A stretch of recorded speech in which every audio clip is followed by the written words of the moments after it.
La première semaine après son intronisation aux fonctions de président en exercice de l'Union africaine a été très chargée pour le chef de l'État Félix-Antoine Tshisekedi Tshilombo. Dès le lundi 8 février, alors qu'il venait de prendre les commandes de l'Union africaine, le président de la République démocratique du Congo, Félix-Antoine Tshisekedi Tshilombo, a tour à tour été reçu par son homologue de l'Éthiopie, Saleh Ouek Zewde, et par le premier ministre éthiopien Abiy Ahmed à Addis Abeba. Cette rencontre rentre dans le cadre de la visite de courtoisie que les autorités éthiopiennes ont réservée à celui qui désormais porte très haute la voix des Africains dans les concerts des nations. Toujours ce même lundi, avant de regagner Kinshasa, capitale de la République démocratique du Congo, le tout nouveau président en exercice de l'Union africaine, Félix-Antoine Tshisekedi Tshilombo, a présidé sa toute première réunion de prise de contact avec l'équipe renouvelée à la tête de la Commission de l'Union africaine, conduite par Moussa Faki, reconduit aux fonctions de président de cette commission. Le mardi 9 février, le président de la République, Félix-Antoine Tshisekedi Tshilombo, a regagné Kinshasa où un accueil très chaleureux lui a été réservé d'abord à l'aéroport international d'Idjili par sa femme, la distinguée première dame Denise Nyakeru Tshisekedi, ses enfants et autres membres de sa famille biologique, mais aussi de plusieurs officiels et personnalités de toute tendance et obédience politique de la République démocratique du Congo. Et après, c'est au tour de la population massée en foule aux abords de l'aéroport international d'Idjili qu'il a accueilli en héros et surtout comme un de ses frères qui revient de la conquête glorieuse de l'Afrique. Le mercredi 10 février, le premier des Congolais se reposa. Pas d'activité officielle, mais au niveau restreint avec notamment sa famille, le chef de l'État Félix-Antoine Tshisekedi Tshilombo est allé voir sa mère, maman Tshisekedi, question de recevoir sa bénédiction pour bien assumer ses fonctions au sommet de l'Afrique. Arrivé au jeudi 11 février, le Palais de la Nation a reçu une série d'audiences au cabinet du président de la République. D'abord, c'est celle que le chef de l'État, Félix-Antoine Tshisekedi Tshilombo, a eue par visioconférence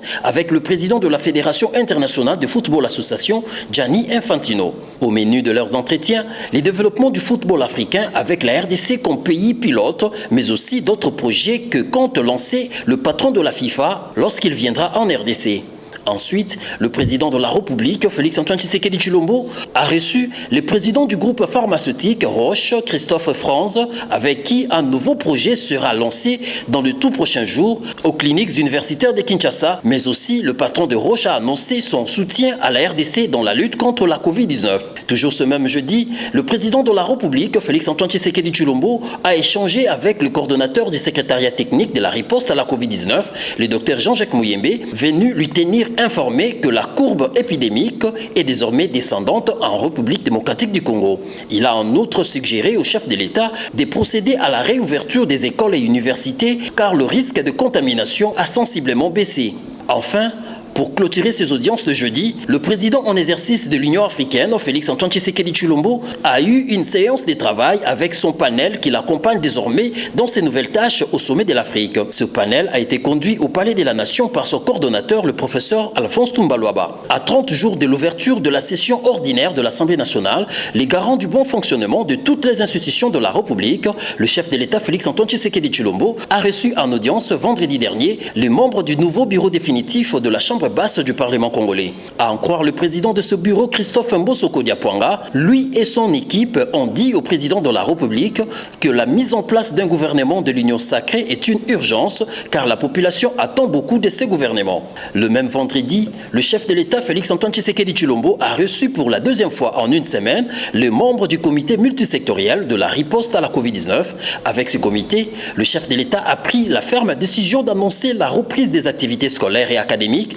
à partir de ce lundi 22 février sur toute l'étendue du territoire national. Ces comités élargis aux membres du gouvernement, aux responsables de la police et des services de sécurité, a martelé que la baisse sensible des cas de contamination ne signifie pas la fin de l'épidémie, d'où l'observance des gestes barrières et du couvre-feu reste de rigueur. Enfin, le samedi, le chef de l'État Félix-Antoine Tshisekedi Tshilombo a procédé à la remise officielle de bus Transco à la population via le ministère de Transport. Cette cérémonie de remise de 330 bus a eu lieu à l'esplanade du Palais du Peuple de Kinshasa, capitale de la RDC. Le président de la République a personnellement pris part à bord de ces nouveaux bus Transco de marque Volvo qui, sans nul doute, vont alléger les difficultés des transports en commun dans la capitale mais aussi dans quelques provinces.